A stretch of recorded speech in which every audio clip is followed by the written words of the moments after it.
Entrevistas. Queremos saber con Gleidimar Hurtado.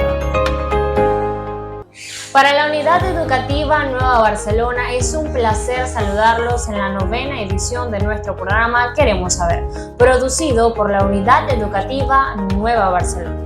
Quien les habla ante las cámaras, Gleidimar Hurtado, recordándoles que tenemos nueva edición y nuevo diseño. Un dato muy interesante antes de comenzar esta entrevista es que somos el primer colegio en toda la ciudad de Barcelona y, por supuesto, en todo el estado de Anzoátegui en fomentar programas para impulsar la educación de sus hijos. Por eso, en esta edición queremos saber acerca de un tema muy interesante que nos concierne a todos por igual. El día de hoy está con nosotros un especialista de nuestra casa de estudio, el doctor Edgar Salazar, quien es orientador de la Unidad Educativa Nueva Barcelona, médico especialista en medicina familiar con posgrado en terapia familiar y docente jubilado de la Universidad de Oriente, el cual nos está acompañando para ampliar nuestros conocimientos acerca de este tema. Bienvenido, doctor Edgar, es un placer tenerlo aquí en este lugar y muchísimas gracias por disponer parte de su valioso tiempo para compartir con nosotros sus conocimientos. Bueno, muchísimas gracias. Esto para mí ha sido muy complaciente, o sea, algo muy agradable, que no solamente esté trabajando en la parte clínica, vamos a llamarlo así, sino que ahora en este escenario yo pueda hablar de un tema que, como tú dijiste, es un tema sumamente apasionante y muy amplio. Gracias a ustedes. Muchísimas gracias, señor Edgar. Iniciemos este programa definiendo para nuestra audiencia qué son las emociones.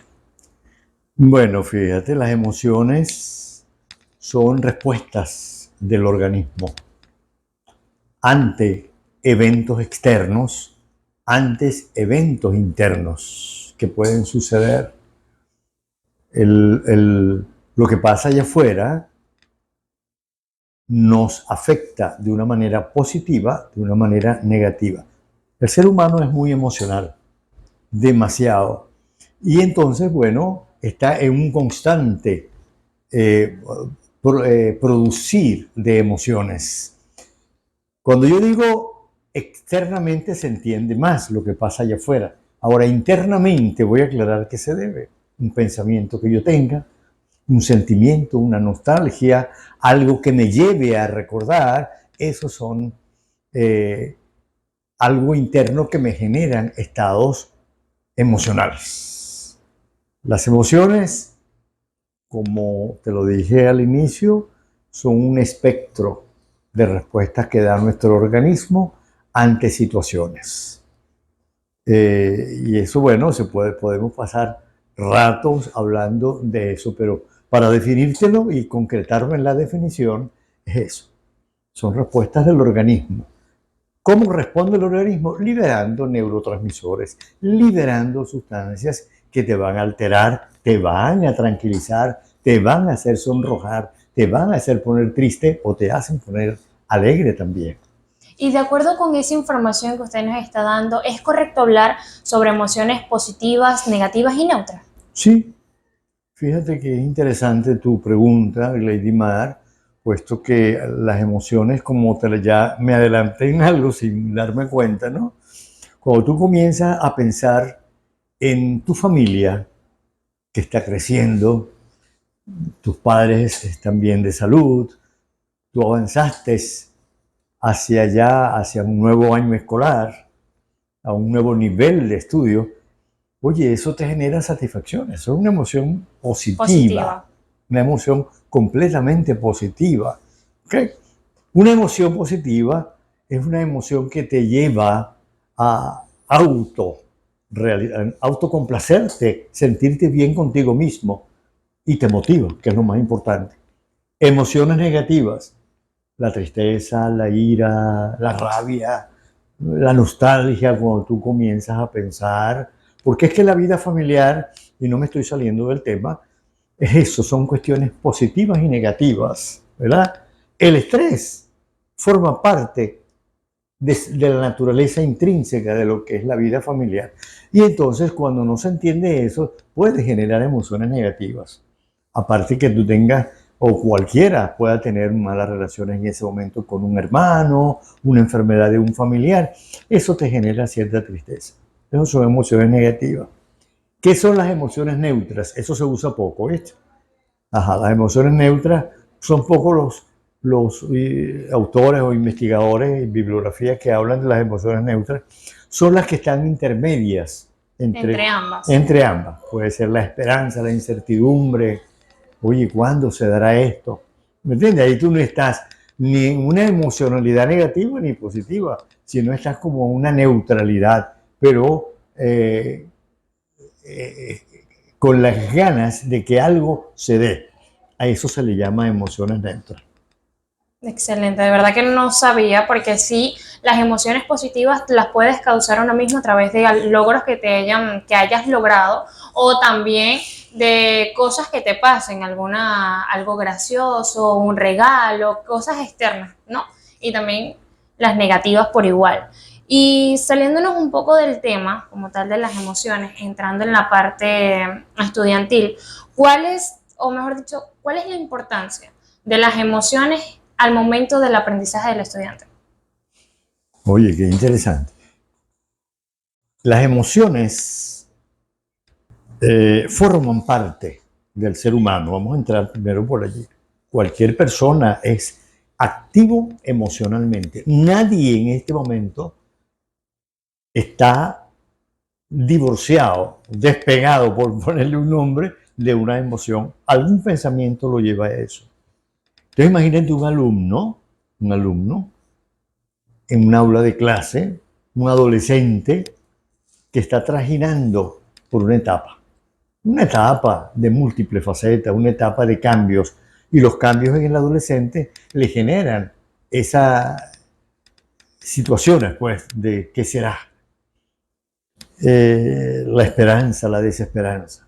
Entonces, eso puede llevar al alumno a una desmotivación, falta de concentración, y entonces allí es donde entra en un papel sumamente relevante el docente, el maestro, el profesor, como se le quiera llamar. Yo siempre he dicho esto. Los profesores, los maestros, el docente tiene que saber identificar el lenguaje no verbal de sus alumnos. Un alumno que está perdido en pensamiento, un alumno rebelde, un alumno que cambia bruscamente de comportamiento. Ese es un alumno que puede estar pasando por una situación que hay que saber resolver. Afortunadamente, y doy gracias a Dios, bueno, estoy aquí en la unidad educativa y esto facilita el trabajo. ¿Me entiendes? Facilita ese trabajo, pero sí, las emociones, cuando no son completamente positivas y son negativas, o vamos a entrar ahora a lo que me preguntaste hace rato, las neutras, eso puede desmotivar. ¿Qué es lo que te está pasando? Un alumno que tiene un bajo rendimiento no es un alumno que necesariamente es mal estudiante. Es un alumno que hay que ver qué está pasando, cómo está movilizando sus emociones. Y lo está transmitiendo a través del estudio. A través de ese bajo rendimiento, a través, como me lo han dicho muchos, se desconcentran, se vuelven impulsivos. ¿Entiendes? Entonces eso hay que manejarlo como debe ser, ver qué es lo que está pasando. El alumno viene a clase, pero el alumno no es un alumno nada más, es una persona que siente, exacto, que piensa, que siente, que actúa, tiene emociones. Y a veces cuando en la vida familiar, vamos a esa otra parte, no consigue exteriorizar, expresar, porque de repente no hay esa cultura de expresar. Entonces se va cargando, se va cargando. ¿Qué pasa cuando llega a clase? ¿Qué pasa cuando llega al liceo? Consigue un sitio de expansión y puede comentarlo con sus compañeros. Se desahoga, pero cuando llega a clase, el profesor necesita que todos estén concentrados. Y esa personita, ese alumno, es el que menos vale a tener concentración porque aún persisten residuos de ese problema que no ha logrado exteriorizar. Hablamos de problemas, Lidimar, pero puede ser también una alegría. Pues es que las alegrías son más fáciles de explorar, de expresar, perdón. ¿Me entiendes? Y las tristezas nos bloquean ante el avance, ante la toma de decisiones, ante una buena valoración. Y entonces, bueno, eso influye mucho para concretar tu respuesta ante la pregunta que me hiciste. Las emociones tienen que ver muchísimo con la calidad de aprendizaje. Correcto, porque también se han escuchado que las emociones positivas son aquellas que te van a impulsar a realizar tus actividades o a lograr tus metas. También emociones como esa intriga, esa alegría por saber, son aquellas que te van a ayudar, pero las negativas te van frenando. En vez de ayudarte a superar esos obstáculos o a crecer como persona, es como te dice, pues lo van frenando. Entonces, cuando llegan al aula de clase, ellos quieren drenar, quieren expandir todo eso, sacar esa emoción que tienen dentro, pero hay unos docentes también que a veces como que no colaboran un poquito en ello, ¿verdad? Porque ellos van a su clase, hacemos la evaluación y listo. Y por eso es que quiero realizarle la siguiente pregunta, sobre todo para citar un pensamiento de una especialista española llamada Begoña Ibarrola, quien afirma que si un docente no conecta con las emociones de sus estudiantes, no va a poder lograr motivarlos para alcanzar sus metas o seguir estudiando. ¿Qué opina usted acerca de ese pensamiento o qué quiso decir la doctora en cuanto a eso? Ok, muchísimo. Y de hecho, en parte te di la respuesta anteriormente. Cuando no existe una buena conexión del docente con la emocionalidad de los alumnos, entonces el alumno se va a sentir un poco desplazado, ¿ok? Y dijiste algo importante: ir al liceo, ir a estudiar, ir a aprender, no implica nada más que dar la clase, no implica nada más que cumplir con los objetivos. Hay que interesarnos por qué está pasando en el entorno, ¿ok? Para lograr esa vinculación. Al yo vincular con un alumno, te noté durante la clase distraída o distraído. ¿Será que podemos hablar de eso? Porque es que es otra cosa, nadie está dispuesto a hablar con cualquiera o expresar sus emociones, ¿no? Entonces, cuando se le habla de esa manera, muy conectiva, muy empática, muy tomando en cuenta a la persona, entonces esa persona se puede abrir a conversar, ¿ok? Entonces, el docente tiene que estar entrenado, eso es un entrenamiento, el saber cómo que no solamente soy un dador de clases, sino que también soy una persona que voy a identificar a mis alumnos, además de ser alumnos, como personas, con todo ese paquetico de sentimientos, de emociones y de pensamientos. Perfecto, profesor, me encantó todo lo que usted está diciendo. Saliéndonos un poquito del tema, ¿usted tendrá alguna red social que pueda decirle a nuestros televidentes para que le sigan? Me pueden ubicar por Instagram, Edgar Familia, y mi número telefónico es el 0424-854-9553. Perfecto, muchísimas gracias. Y recuerden, a nosotros nos puedes encontrar en las plataformas de Instagram como @UE-Nueva-Barcelona, en Facebook como Unidad Educativa Nueva Barcelona, en YouTube como Unidad Educativa Nueva Barcelona y también en vía telefónica a través de los números 0281-276-3645. Al 0424-842-3432 y al 0412-036-8504. Vamos a una pausa y ya volvemos con más.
saber. Seguimos aquí presentes con el doctor Edgar hablando sobre un tema muy interesante como lo son las emociones. Doctor Edgar, siguiendo con la pregunta anterior, ¿usted nos podrá decir cuáles son esas estrategias o herramientas que debe tener un docente para abordar o manejar las emociones de sus estudiantes o también para conectar con ellos? Ok, fíjate, Lady Mar. La conexión con el estudiante es vital, en primer lugar. ¿Ok? Tiene que ser una conexión importante, una conexión muy empática. Segundo, el docente tiene que estar muy bien consigo mismo. ¿Ok? Para que él pueda identificar qué es lo que está pasando de aquel lado. Como estamos hablando de algo tan delicado que son las emociones, y las emociones, cuando un docente se preocupa por un alumno que está alegre, no pasa nada. Pero cuando un alumno está triste, una alumna está triste o puede estar llorando o muy pensativa, entonces el docente tiene que ser muy cuidadoso en eso. ¿Ok? Entonces debe, aparte de hacer la conexión, debe ser muy empático y asertivo. O sea, yo siempre utilizo estas dos palabras en el momento que voy a dar estas sugerencias, ¿no? Debes conectar muy bien con esta persona, debes ser muy empático, debes ponerte en el lugar del alumno, porque a lo mejor el alumno, varón o hembra, no quiere expresar, es algo muy privado, no quiere expresar lo que le está pasando y puede decir en ese momento, no, profe, no me pasa nada. Incluso hasta con ese profe no me pasa nada, nosotros podemos decirle al alumno, bueno, de todas maneras, cuando lo desees, puedes contar conmigo. ¿Okay? Eso establece un escenario diferente, un contexto diferente para que el alumno pueda decir, sé que vale la pena. Con este profesor, con esta profesora, sí puedo comenzar a hablar de lo que me está pasando. ¿Por qué? Porque las emociones, sobre todo las negativas, vienen desde muy adentro, cuando son internas, que movilizan cosas dentro de nosotros o de allá, de la familia, ¿no? Y por eso hay que tener muy delicado.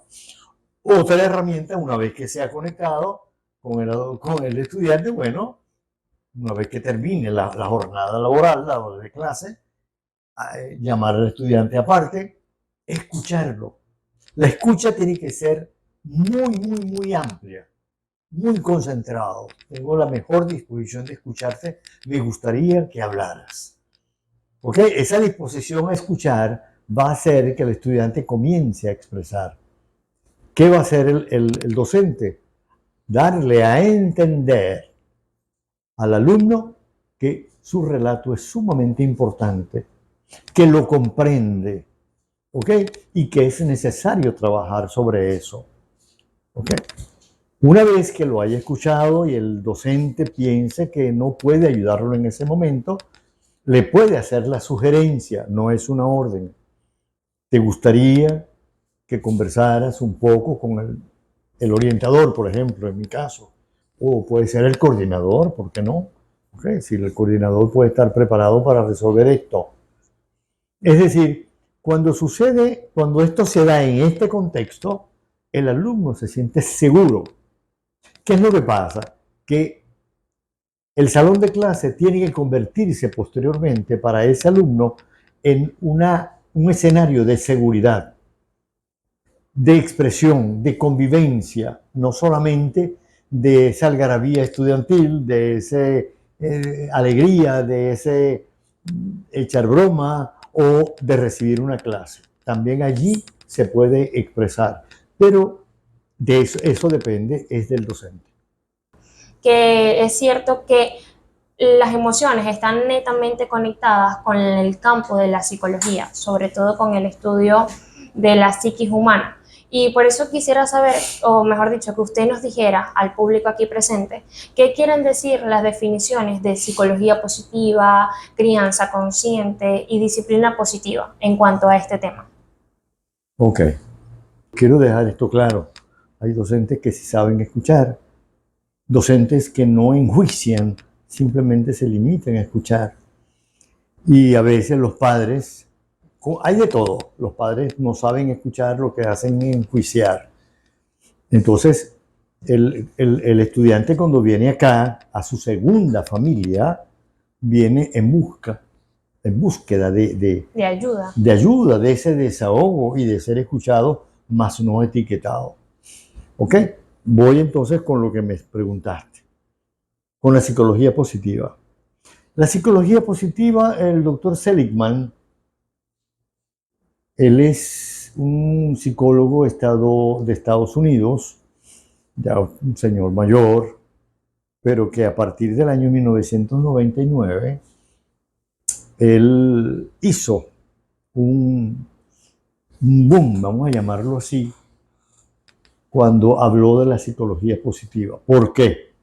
Porque la psicología históricamente se ha encargado de manejar en el ser humano la ansiedad, la depresión, las tristezas, la melancolía, la inseguridad, la poca valoración que yo tengo, ¿me entiendes? Entonces, resulta ser de que la psicología positiva se encarga ahora de reforzar todas esas habilidades que tú tienes, todas esas actitudes positivas que tú tienes, ¿me entiendes? ¿Por qué? Porque son importantes. Son importantísimas. Tú puedes ser un excelente abogado, por ejemplo, o médico, pero si puedes una persona insegura, no vas a llegar donde tú quisieras Afecta llegar. mucho. Claro. Entonces, desde un principio, desde muy temprano, desde el liceo, desde el hogar, hay que comenzar entonces a trabajar y fortalecer esa buena estima que uno detecta en nuestros hijos, ¿ok? Y resaltársela. Resaltarle la autoestima y las habilidades positivas a un hijo amerita escucharlo, valorarle las cosas que tiene que decir, porque lo que un hijo vaya a decir es importante porque es elaborado desde él, desde su historia, desde sus pensamientos, desde sus creencias, desde su actitud, y eso vale oro. Pero entonces a veces venimos arrastrando historias de crianza, me refiero a los padres, historias de crianza muy castrantes que no permiten que los hijos expresen, ¿ok? O padres muy sobreprotectores que entonces yo lo elaboro por ti, yo pienso por ti, yo lo digo por ti. No, hijo, eso no es así, yo no quiero que te pase nada. Entonces lo que vamos es como metiendo al hijo En una cajita de cristal. en una cajita de cristal. Entonces, ¿qué pasa? Cuando el niño llega al liceo, a un escenario más amplio, es caldo de cultivo o es una persona, es el propio dado para que lo atosiguen. Se llama atosigar, lo que llaman ahora bullying, para que los demás le hagan atosigamiento. ¿Entiendes? Entonces, el niño tiene que aprender desde temprano a resolver, a manejarse como la persona más importante que es, y de eso se encarga la filosofía, lo que es la esencia de la psicología positiva. Luego viene la crianza consciente. La crianza consciente es cuando yo hago conciencia en el momento preciso con mis hijos sobre lo que yo quiero cambiar. Es más, yo voy a cambiar la hora de llegada de mi hijo, de mi hija a la casa en la noche. Y yo veo que ya hay una evolución, que ya no tiene los 10 años, 12 años, sino que tiene los 14. Yo debo negociar con mi hijo o con mi hija para ver a qué hora le conviene más llegar. Y no es que los hijos van a hacer lo que quieran, sino que ese es un horario. Estoy poniendo el horario, hay muchas cosas que se pueden hacer. Ese se va a hacer como un intercambio, que te parece y me parece. ¿Me entiendes? Esa es la crianza. Y eso también ayuda a generar confianza entre el padre y el hijo. Uy, claro que sí, eso ayuda a generar confianza en esa relación padre e hijo, que es una lástima cuando eso se fractura. Cuando esa relación padre e hijo se fractura, se están labrando, sin darse cuenta los padres, hijos rebeldes, tristes, con alto riesgo a los consumos. ¿Me entiendes? O si no van a consumir, van a tener familias que van a ser fracasadas. Entonces, es muy importante hacer conciencia de lo que yo estoy criando. O sea, yo estoy criando a una persona, pero una persona que siente, que piensa. Entonces, tengo que preguntar, ¿qué te parece? Una crianza a conciencia es, por ejemplo, se va a pintar esta pared, se va a movilizar este cuadro, que son pequeñas cosas. Yo puedo preguntarle, ¿qué te parece si lo movilizamos de aquí para allá? ¿Qué te parece la pintura? ¿Qué te parece tal cosa? Para que el niño, desde muy temprano, desde su etapa escolar, él vaya tomando conciencia de que él es importante. Y también que no se sienta excluido. Claro, es que eso se llama la crianza, Lady Ma, de inclusión a cerebro pleno, porque estamos creando a una persona que está internalizando todos estos procesos y eso lo va a llevar a su nueva familia. Está creando a un adulto. Claro, a una persona adulta pero efectiva, que eso es importante, porque yo puedo ser adulto pero no tengo la efectividad como tal. ¿Me entiendes? ¿Qué más viene? De acuerdo con eso, en la crianza consciente, también hay algo que se relaciona mucho con respecto a eso, que es la disciplina positiva. Claro, son dos cosas distintas, pero se entrelazan un poquito. Fíjate, sí se entrelazan y bastante, porque la disciplina positiva, ¿qué es la disciplina? Los límites que yo pueda ponerle a mi hijo, los límites que yo pueda ponerle a mi alumno, ¿ok? Pero esos límites no los pongo a capricho. Yo tengo que hacerle ver al alumno que es necesario, que aquí hay normas, aquí hay lineamientos, pero se lo digo con mucha ternura y con mucha firmeza.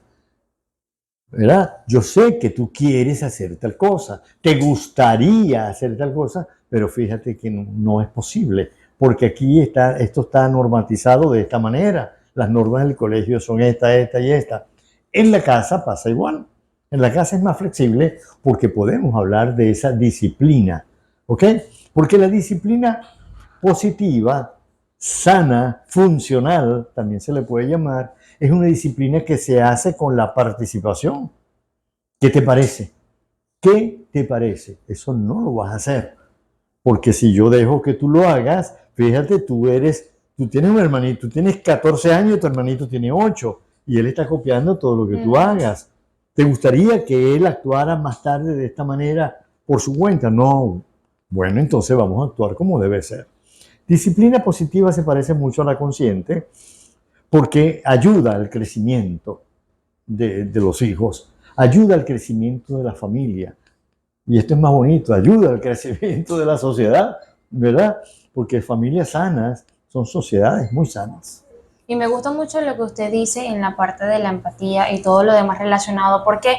Porque desde que el mundo es mundo, siempre hemos visto la disciplina como algo de corrección fuerte. Es decir, hablar fuerte a un niño, hacerse sentir como padre, pero también hay otros métodos que se han visto en la actualidad para poder hacerle entender a un niño o hacerle entender a un joven que algo lo está haciendo mal. Mira, te vas a quedar 5 minutos en el rincón, tú no me puedes alzar la voz. Pero también me gusta mucho el ejemplo que usted está dando en cuanto a los hermanos, por ejemplo, el mayor y el menor, porque hay veces en las cuales los menores siempre copian algo o quieren ser igual a la persona mayor que tienen enfrente. Exacto. Y eso sucede mucho con los hijos y los padres. Yo quiero ser parecido a mi papá.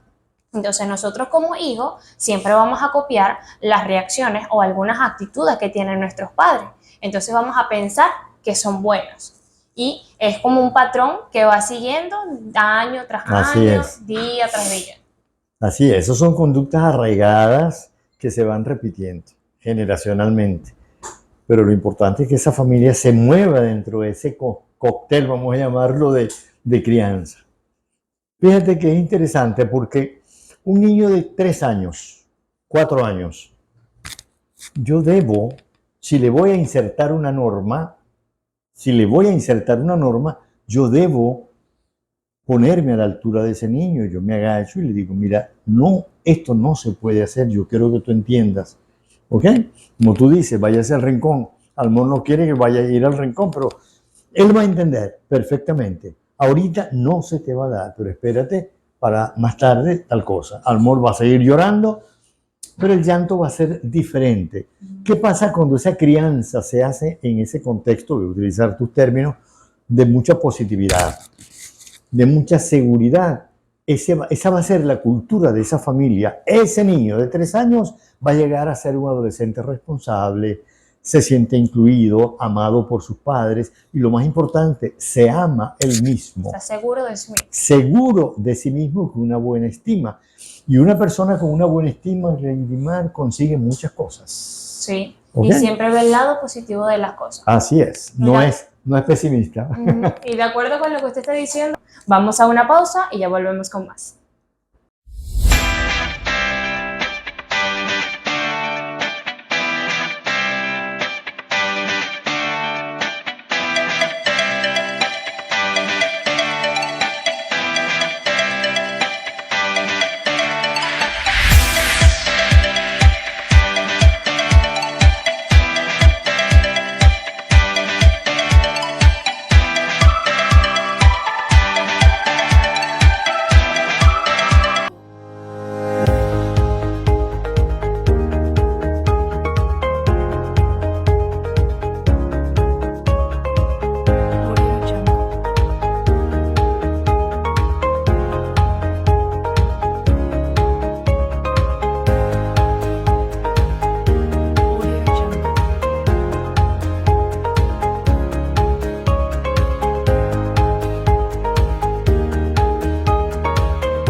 Continuamos con Queremos saber. Continuamos con el último segmento de esta maravillosa entrevista en presencia del doctor Edgar Salazar, quien es médico especialista en medicina familiar con posgrado en terapia familiar y docente jubilado de la Universidad de Oriente y sobre todo orientador de la Unidad Educativa Nueva Barcelona. Vamos a continuar hablando sobre este tema tan maravilloso como lo es las emociones. Doctor Edgar, tomando en cuenta lo que usted dijo en el segmento anterior en cuanto a la disciplina positiva, ¿cómo podríamos aplicar la disciplina positiva en el trato hacia los niños y adolescentes? ¿A nivel familiar o...? En base a familiar y estudiantil también. Ok, vamos primero con lo familiar. Uh-huh.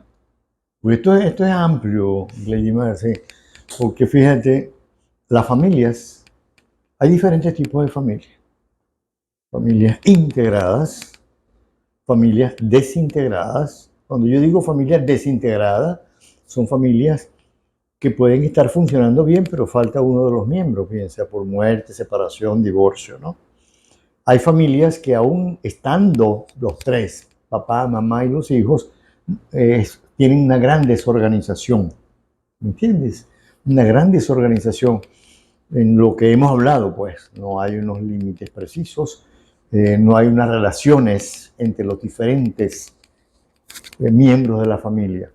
Y todo esto lleva a que se tergiverse las conversaciones y no va a fluir lo que tú me preguntabas, lo que es una crianza positiva, lo que es una disciplina positiva. Y esto va para los niños y los adolescentes. ¿Ok? Entonces, ¿qué es lo que pasa?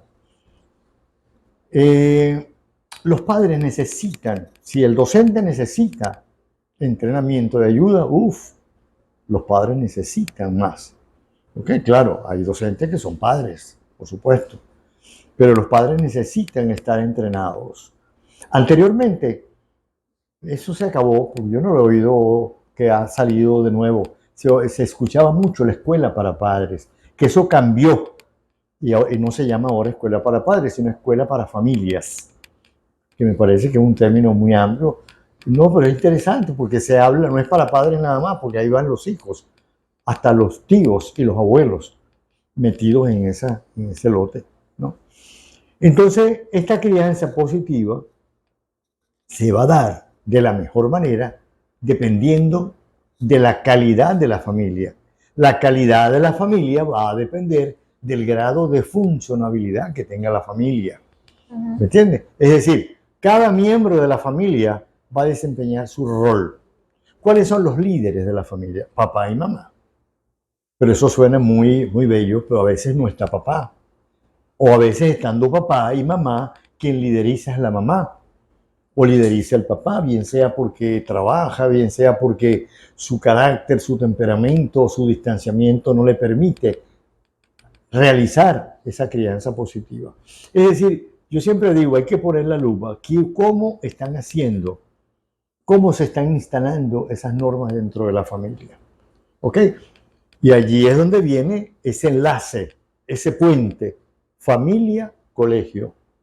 Un niño que viene con un grado de convivencia familiar un poco desorganizado, no va a tener los límites que le quieren poner los profesores.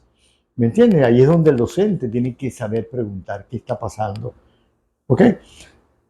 Y fíjate que hay muchas cosas que se han pasado por alto, porque esto es un tema muy amplio. A veces no es necesario solamente hablar con el niño, con el adolescente, sino hay que traer inmediatamente a los padres, hablar con el departamento de coordinación o el departamento de orientación, a ver qué es lo que está pasando. No sé si cubro la respuesta. La respuesta es que depende de la calidad de la familia.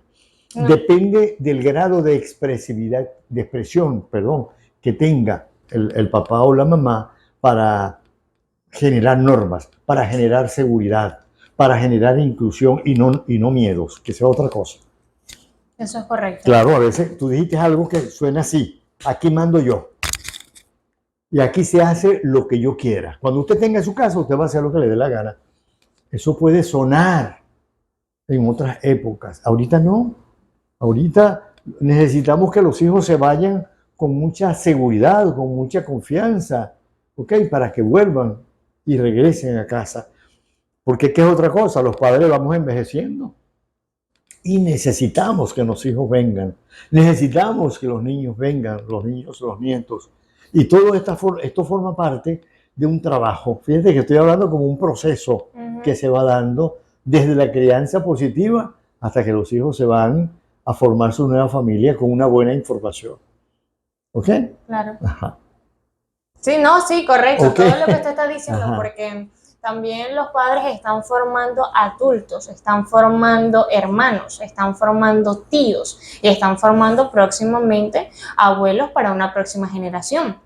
Eso Entonces, como dijimos en el segmento anterior, son patrones que van de continuo y las personas lo tienen porque piensan que son buenos.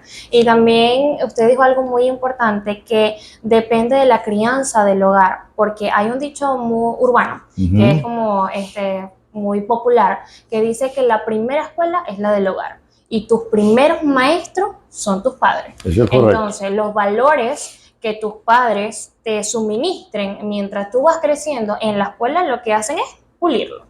Te van afinando, esto sí, esto no. Lo que hacen es tratar de moldearte un poquito, pero el moldear como tal va desde casa.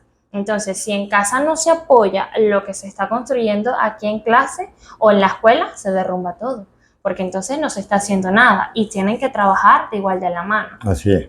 Eso es correcto, ¿no? Claro. Eso es correcto, y cuando no hay ese equilibrio, esa coherencia, vamos a llamarlo, hay dos coherencias o dos equilibrios. El que se da en el seno de la familia y el que se puede dar familia-escuela. Cuando no hay coherencia en el seno de la familia, cuando las emociones de los hijos no son escuchadas en su justa dimensión, cuando las emociones de la familia son burladas, por ponerle un nombre que no me llega a otro en este momento, cuando las emociones de la familia del adolescente no son tomadas en cuenta, este adolescente va pensando de que él no tiene el valor que él quisiera tener. Y como quienes me lo están diciendo es nada más y nada menos que mis padres, yo me creo eso y me voy formando una idea de que soy una persona que tengo poco valor. Claro, porque también las palabras que dicen los padres hacia sus hijos afectan, porque los hijos siempre buscan la aprobación de sus padres. Entonces, cualquier cosa mínima, ya sea jugando o sea cierto, les va a afectar. Hay dos vertientes, Lady Mar. Es interesante esto. Hay el que es sumiso y dice, bueno, si me lo dijo mi papá y mi mamá, que yo soy una persona torpe o que soy muy callado, que yo nada lo hago bien, tendrán ellos razón. Pero la otra vertiente no es esa. La otra vertiente es el adolescente que cada vez que no se siente valorado a nivel familiar, eso le genera mucha rabia, eso le genera mucha ira, mucho descontrol emocional, y es el adolescente típico rebelde. Lo drena de esa forma. De esa forma, ¿entiendes? Es como que si yo no valgo, y como yo no valgo, tú tampoco vales. Y yo puedo robar a ese adulto. Minimizar. Yo puedo tomar, yo puedo minimizar al otro, insultar al otro. ¿Me entiendes? Entonces, es por esto que este tema es tan complejo y tan interesante y tan fascinante, que hay que saberlo entender en todo en su contexto amplio. Y en ese mismo orden de ideas en el cual usted está hablando, ¿existe alguna diferencia al momento de aplicar la disciplina positiva en los niños y adolescentes? Porque son dos grupos de edades muy distintas, con pensamientos totalmente diferentes. Hay que saberlos aplicar. Primero, en las actividades que se dan, anteriormente se decía, yo creo que todavía, que la primera adolescencia es a los 3 años. Sí.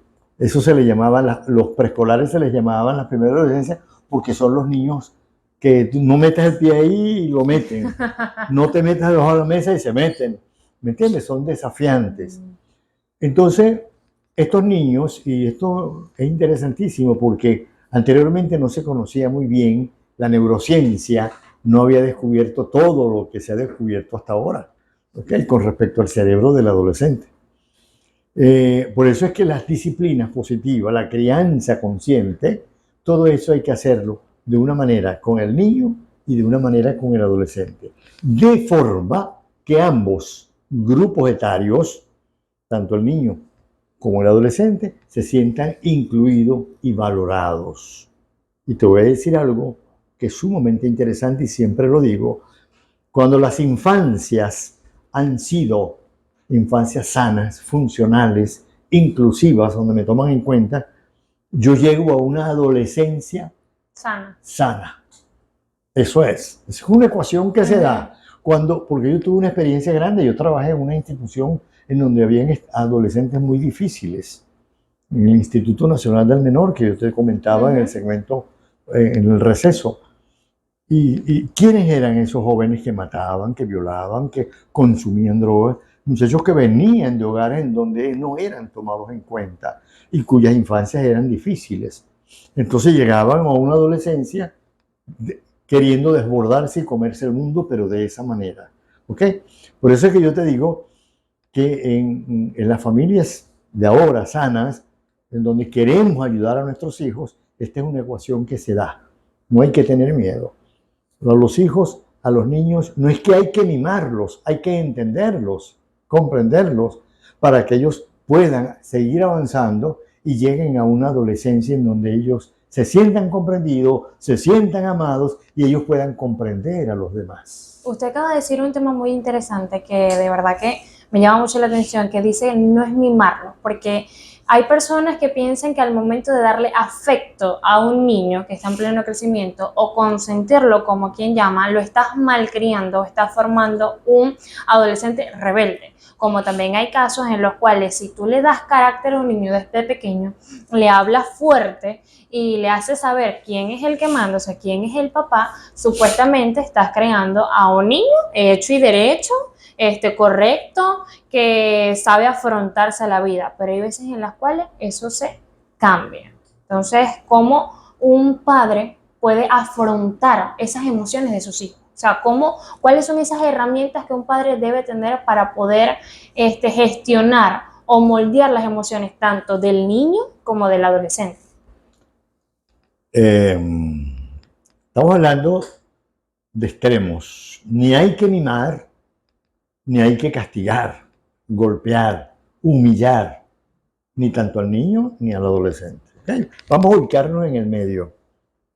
Yo cuando tengo padres en la consulta, mi consulta privada, de aquí, en el colegio, yo les digo, mira, la familia, la dinámica familiar, tiene lo que yo he llamado, Gleidimar, momentos.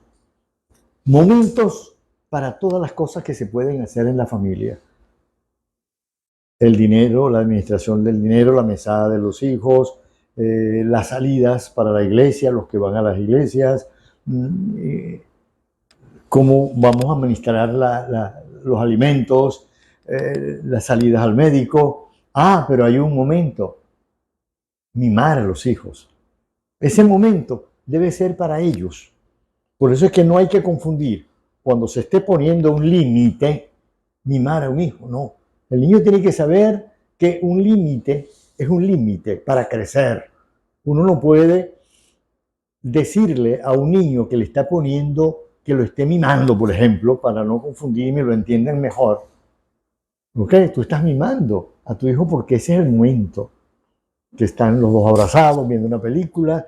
Tú no le puedes decir, hiciste la tarea, estudiaste, te bañaste, porque vas a echar a perder todo ese momento. ¿Ok? Lo contrario, cuando tú estás poniéndole un límite al niño que debe, a qué hora va a llegar a clase, o el cumplimiento de las tareas, o no tanto de las tareas del hogar, digo yo, todo lo que se hace allí, no puedes mimarlo. Tú no puedes decirle, mira, mi rey, mi bello, llenaste la botella de agua para la nevera. No, hay que llamarlo como debe ser. ¿Ok? Eso es muy importante. Querer a un hijo es amarlo en ese contexto, con mucha firmeza, pero con mucha ternura. Porque era como decíamos anteriormente, y tú lo decías. ¿Cuál es el objetivo de la crianza? Vamos a resumir todo eso. Que los hijos se lleven una buena información para formar sus buenas familias y ellos sean adultos sanos y efectivos y sean buenos padres, buenos esposos, buenos amigos. Esa es la conclusión de todo. Esa es la conclusión. No hay otra. ¿Ok? Para finalizar la entrevista, doctor Edgar, ¿usted le quisiera dar un mensaje de concientización a las familias que están viendo este programa para que sepan abordar toda esta información que nosotros estamos suministrando en cuanto a las emociones? Claro. Y gracias por esta oportunidad, Gleidemar, que me dan ustedes y la unidad educativa y mi Dios, en primer término. Esto me permite llegar más allá.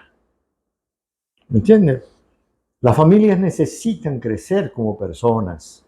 Yo entiendo que los padres tengan deudas, que los padres tengan incertidumbre, que los padres tengan problemas, que los padres no tengamos los sueldos que deseamos, por ejemplo, y no nos alcance, pero tenemos una gran responsabilidad. Y aquí viene la parte emocional otra vez. E invito a los padres, y cuando hablo de padres, hablo de docentes, también sepamos separar las emociones, las tristezas. Oye, ¿en qué tú estás pensando? Bueno, pensando en que, oye, no me alcanza el dinero. ¿Qué le puedo decir yo? A mí también me pasa lo mismo, no porque no estoy haciendo nada, sino puedo decirle, esto sucede mucho, pero trata de verle a la vida el lado positivo, la otra parte vendrá. O sea, el mensaje que yo quiero transmitirle a ellos es que la crianza de los hijos se debe hacer poniendo por delante la positividad, generarle a ellos positividad, esperanza, que era como decíamos anteriormente, la esperanza es la emoción neutra, ¿no? Generarle esperanza, a pesar de familias que si los padres se están separando, por ejemplo, y un niño lo encuentra llorando o pensativo, ¿qué le va a decir? Bueno, hijo, lo que pasa es que, cónchale, me estoy separando de tu mamá o tengo problemas con tu mamá, pero las cosas se van a resolver de la mejor manera. Todo lo que pase a nivel familiar son aprendizajes para los hijos. Eso hay que tomarlo en cuenta. Y el mensaje más grande es este, busquen ayuda. Busquen ayuda profesional.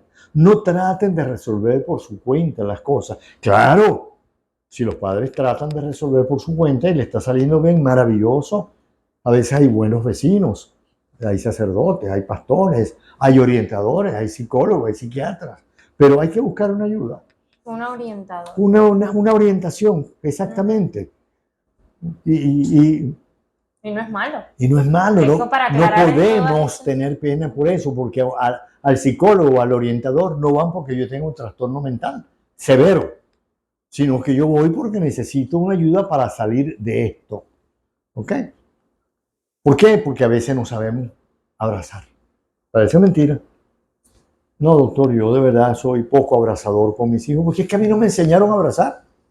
Sí pasa, sí Ah, pasa. sí, y bastante, te lo estoy diciendo, pues, aquí en esta entrevista, yo estoy hablando de mi experiencia, de mi formación, de mis investigaciones, pero sobre todo de mi experiencia. Y dice, doctor, yo de verdad no tengo esa soltura y me asfixio a veces, porque yo no soy muy meloso porque a mis padres no me abrazaron. Pero bueno, a ti no te abrazaron, pero tus hijos necesitan de ti. Creo que ese es el mejor mensaje que se le puede dar a la familia, ¿no? Que aprendan a vivir en familia. Muchísimas gracias, doctor Edgar, por toda la información tan maravillosa que nos acaba de suministrar. De verdad que es increíble ver todo lo que abarca el tema de las emociones, sobre todo en el tema familiar y estudiantil, y ver que ambas están entrelazadas, unidas entre sí. Por eso, la Unidad Educativa Nueva Barcelona, juntamente con todos sus directivos y el personal televidente de dicha unidad, quiere hacer la entrega de un reconocimiento por participar en el programa Queremos Saber, aportando sus valiosos conocimientos en el tema de las emociones. Muchísimas gracias.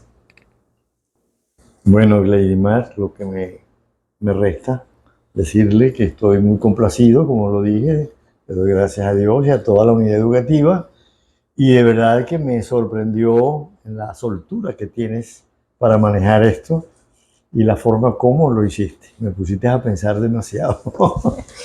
Pero estuvo muy bien y qué bueno. Gracias a ustedes y gracias a todos. El placer es nuestro, pero no se emocione tanto porque tenemos otra sorpresa para usted. La unidad educativa, aparte de ese reconocimiento, quiere hacer la entrega de este hermoso presente por su participación en nuestro programa. Ah, bueno, entonces, claro, es que no me emocione, claro que me voy a emocionar, porque este es el tema de las emociones. Muchísimas gracias. El placer es nuestro. Ok. Y a ustedes, gracias. queridos televidentes, muchísimas gracias por ver esta maravillosa entrevista. Y recuerden, Unidad Educativa Nueva Barcelona, excelencia académica. Una vez más, siempre presente. Hasta una próxima transmisión.